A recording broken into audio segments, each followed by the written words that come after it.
ધરણીગર્ભ સંભૂતમ વિદ્યુત્કાંતિ સમપ્રભમ કુમાર શક્તિ હસ્તમ ચ મંગલમ પ્રણમામ્યહમ. ઓમ ભૌમાય નમઃ. ભગવાન મંગળની ઉત્પત્તિની સ્ટોરી જો જબરજસ્ત છે, એકદમ પાવરફુલ છે ને. શિવ અને પાર્વતી, શિવ અને સતી. સતીએ અગ્નિ સંસ્કાર લીધો, એ આપણને ખબર છે, દક્ષ પ્રજાપતિ દ્વારા શિવનું અપમાન, અને તેમાં સતીએ જ્યારે અગ્નિ સંસ્કાર લીધો, પોતાના અંગૂઠામાંથી યોગ નિત્પન્ન કરીને પોતાનું શરીરનો ધ્વંસ કર્યો. તે વખતે ભગવાન શિવને જ્યારે આ વસ્તુને ખબર પડે છે, ત્યારે એમણે પોતાના જટામાંથી એક વાળ તોડીને પથ્થર પર નાખ્યો, પથ્થરમાંથી બે દેવ ઉત્પન્ન થયા, અને વીરભદ્ર અને ભદ્રકાલ.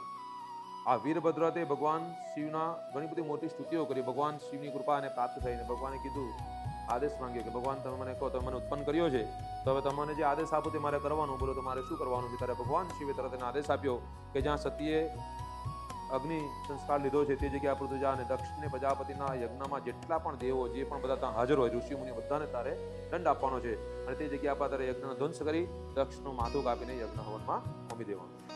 આટલો આદેશ આપતા છે તે તરત જ વીરભદ્ર કોઈ જાતનો વિચાર કર્યા સિવાય, કોઈ વસ્તુનો વિચાર કર્યા સિવાય સીધા તે જગ્યા પર ગયા અને બધી વસ્તુનો ધ્વંસ કરી અને દક્ષનું માથું કાપીને અંદર હવનમાં હોમી દીધું. આ જે કાર્યથી ભગવાન શિવ પ્રસન્ન થયા.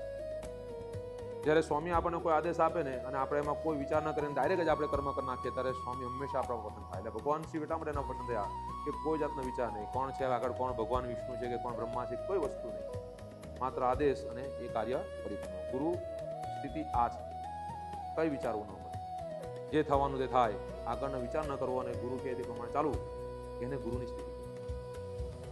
આવી સ્થિતિમાં જ્યારે તમે કોઈનો સ્વીકાર કરો ને, ત્યારે તમારા છાતા ગુરુ છે, ત્યાં સુધી કોઈ ગુરુ નથી હોતું. બરાબર છે. તો વીરભદ્રએ ભગવાન શિવની આજ્ઞાનું સંપૂર્ણ પાલન કર્યું, અને સારી રીતે પાલન કરવાથી, સંપૂર્ણ કાર્ય કરવાથી ભગવાન શિવ પ્રસન્ન થયા, અને એમણે એ વીરભદ્રને મંગળનું વિરુદ્ધ નવગ્રહની અંદર સ્થાન પ્રાપ્ત કર્યું, જે આખા દેવોના સેનાપતિ. ખૂબ જ તાકાત છે મંગળ ગ્રહની અંદર, અને મંગળ ગ્રહની ઉપાસના કરવાથી શરીરમાં લોહીના વિકાર અને હાડકાને લગતી તકલીફોમાંથી મુક્તિ પ્રાપ્ત થાય છે. જ્યારે જ્યારે કોઈના શરીરમાં આના વધારે તકલીફ હોય ને, તો મંગળ હંમેશા એ લોકોનો ખરાબ સ્થિતિ હોય, નીચ અવસ્થામાં હોય, 8મા 12મા અથવા 6ઠ્ઠા ભાવમાં, 3જા ભાવની અંદર પડેલો હોય, ત્યારે મંગળ પોતાની સ્થિતિમાં અયોગ્ય ફળ પ્રાપ્ત કરાવે છે.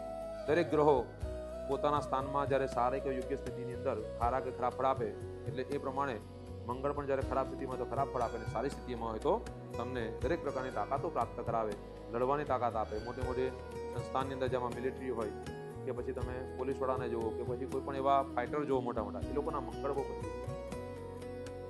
અને સવિશેષ જે ડૉક્ટર છે, એ લોકોના મંગળ સૌથી વધારે પાવર, કે એ લોકોમાં જે પાવર છે એ બ્લડને જોવાનું, શરીરને કાપવાનું, એ કોઈ સામાન્ય વસ્તુ હોતી નથી. 10મા ભાવની અંદર મંગળ સાથે સૂર્ય પ્રતિષ્ઠા સાથે જ વિરાજમાન થયેલો હોય, ત્યારે એ લોકો મોટે ભાગે મેડિકલ સર્જરીની સ્થાનમાં, એટલે કે મોટા મોટા ઓપરેશન કરવા જાય, અને સૂર્ય હાથે જો હોય ને પાવરફુલ સ્થિતિમાં હોય તો હાર્ટના સર્જન, એ મંગળ હાથે જોડાઈને થયેલું હોય.